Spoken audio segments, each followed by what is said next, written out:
अहिल्यानगर जिल्ह्याच्या पारनेर तालुक्यात ढवळपुरी हे गाव आहे. हे गाव तमाशा कलावंत चंद्रकांत जाधव यांचे गाव म्हणून प्रसिद्ध आहे. या गावाने आपल्या राज्याला अनेक लोककलावंत दिले आहेत. त्यांच्या ढवळपुरी गावात सुमारे 10 वर्षापूर्वी यशवंत थोरात महाराज उर्फ अण्णासाहेब गुंजाळ या नराधमाचे आगमन झाले. ढवळपुरी गावात सन 2016 साली नराधम यशवंत एकनाथ थोरात उर्फ अण्णासाहेब गुंजाळ राहायला आला होता.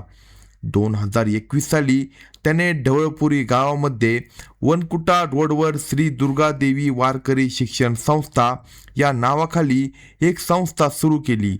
या गावात एक कुटुंब राहते. त्या कुटुंबाचा प्रमुख हा मनोरुग्ण आहे, तर त्याची बायको भोळसर आहे. या दाम्पत्याला एक मुलगा असून तो सध्या 22 वर्षाचा आहे, तर त्याची बहीण मीरा आता 17 वर्षाची झाली आहे. तिने नुकतीच 12वीची परीक्षा दिली आहे.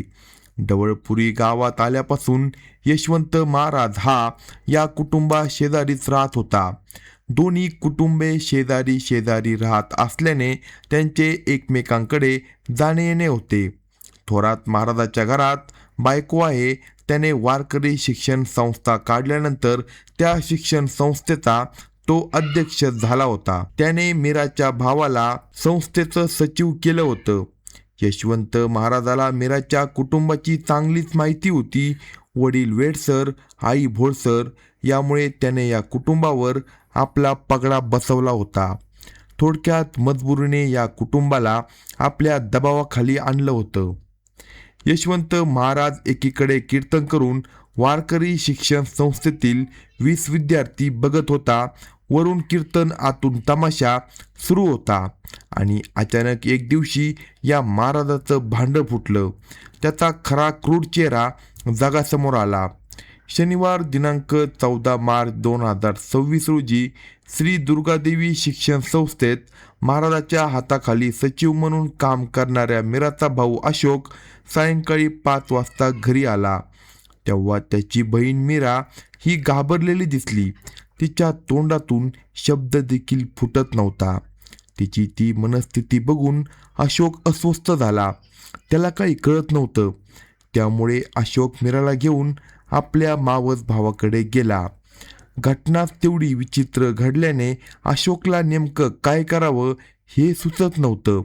तरी आईवडिलांची जबाबदारी त्याच्यावरच असल्याने मीराला घेऊन बिचारा अशोक आपल्या मावस भावाकडे गेला.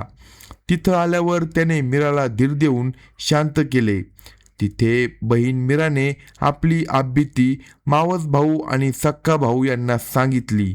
यशवंत महाराजाने नेमकं काय केलं हे ऐकताच त्या दोघांचेही धागे दणाणले. त्यांच्या तळपायाची आग मस्तकात गेली. घटनेची सविस्तर माहिती आपण या व्हिडिओमध्ये पाहणार आहोत. जर तुम्ही चॅनेलवर नवीन असाल तर कलम 302 या मराठी चॅनेलला लगेच सबस्क्राईब करा. मीरा त्यावेळेस इयत्ता 8वीमध्ये शिकत होती. साल होते 2022चे. एके दिवशी ती यशवंत महाराजाच्या घरी गेली. त्यावेळी यशवंत महाराजाची बायको घरात नव्हती. तेव्हा यशवंत महाराजाने मीराला जवळ ओढले, तिची छाती दाबली आणि जबरदस्तीने तिचे चुंबन घेतले. त्यावेळी मीरा बरीच लहान होती. महाराजाच्या या कृत्याने ती गोंधळून गेली. तिला काही विरोध करता आला नाही. ती घरी निघून आली. ज्यावेळी मीरा घरी एकटीच असायची त्यावेळी यशवंत महाराज घरात येऊन तिचे चुंबन घेऊन छाती दाबायचा. असे प्रकार संधी मिळेल तेव्हा तो करत होता. मीरा 2023ला 9वीमध्ये शिकत होती. एके दिवशी ती महाराजाच्या घरी गेली होती. त्यावेळी महाराजाची बायको घरी नव्हती. अचानक महाराजाने तिच्या अंगावरील कपडे काढत तिच्यासोबत शरीर संबंध केले. एवढेच नव्हे तर तो मीराला म्हणाला, तू जर झालेला प्रकार कोणाला सांगितलास तर तुझ्या आईवडिलांना मारून टाकेन. तुझा भाऊ जो माझ्या संस्थेत आहे त्यालाही मारून टाकेन. अशी धमकी दिल्याने बिचारी मीरा धास्तावली.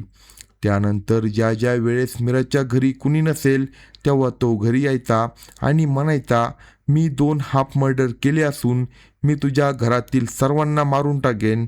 अशी धमकी देऊन बळजबरीने तो मीरासोबत शरीर संबंध करत असायचा.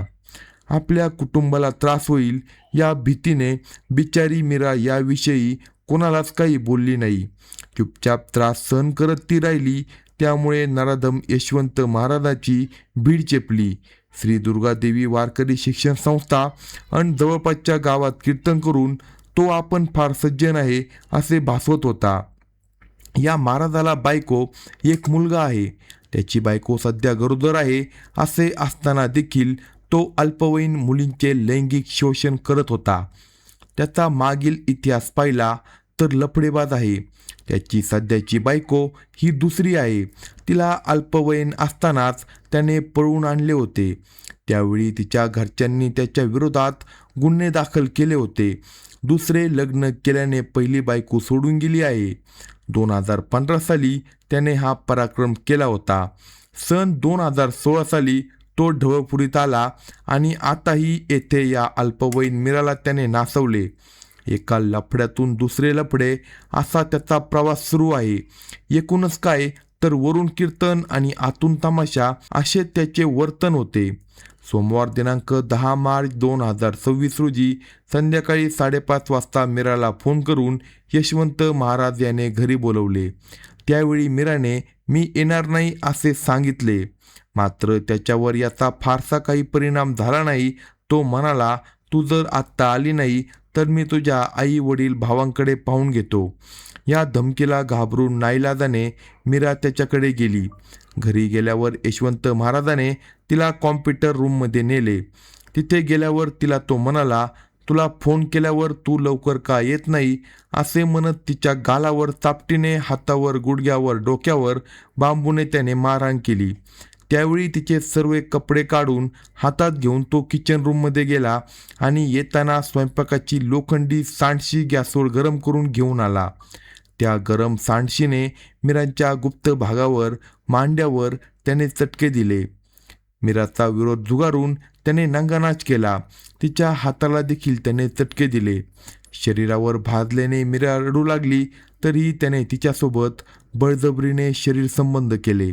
यावेळी त्याने तिला धमकी दिली, कोणाला सांगितलंस तर तुला जाळून मारून टाकेल. तुझ्या घरातील एकही माणूस जिवंत ठेवणार नाही.